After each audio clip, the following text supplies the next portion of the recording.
يا صباح الخير والتفاؤل والنشاط، ازيكم يا احلى متابعين في الدنيا؟ النهارده بقى صحيت قررت ارتب اوضه اخويا واعمل حاجات تبسطه وكده. هو بقى له كذا يوم ملهوش نفس يعمل اي حاجه، ولا يذاكر ولا يرتب اوضته ولا يعمل اي حاجه.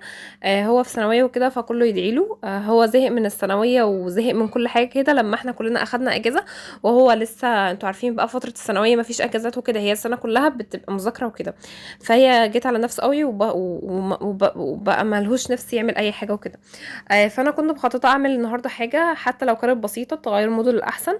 فدخلت بقى على الدولاب، اللبس بتاعه ارتبه وارجع كل حاجه مكانها.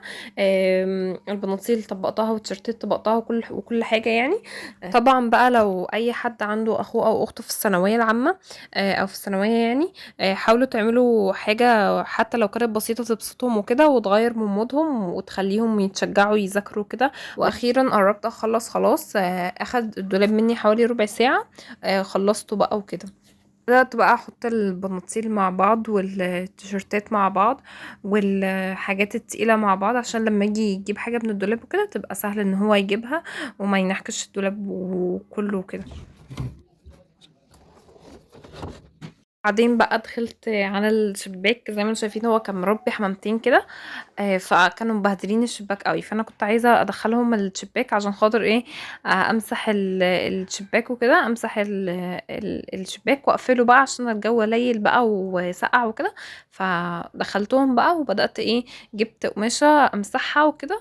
بس حسيت القماشه ما كانتش بتعرف تنضفها كويس، الحاجات اللي هم موسخينها كده. فانا جبت بقى ليفه.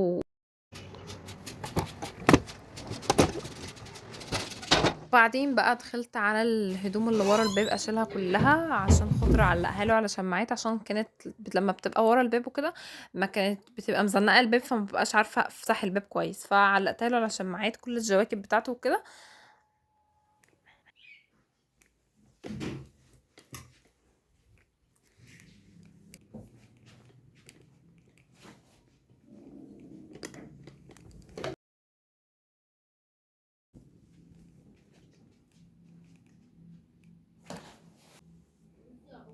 دخلت بقى على اخر حاجه في الاوضه اللي هو المكتب بقى.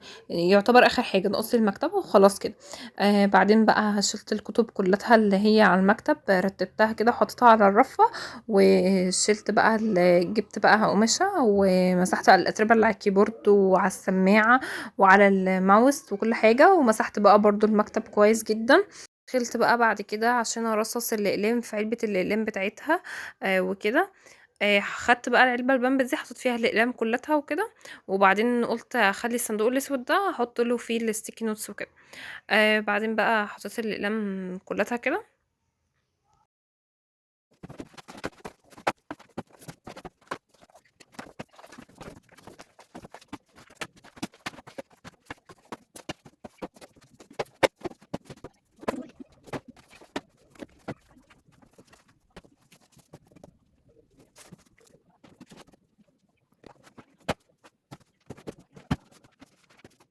دخلت بقى عشان اكنس الأوضة كلتها كده، وشلت له السجادة دي وحطيت له السجادة اخف من كده عشان خاطر ايه، عشان خاطر تبقى سهلة في التنظيف وكده.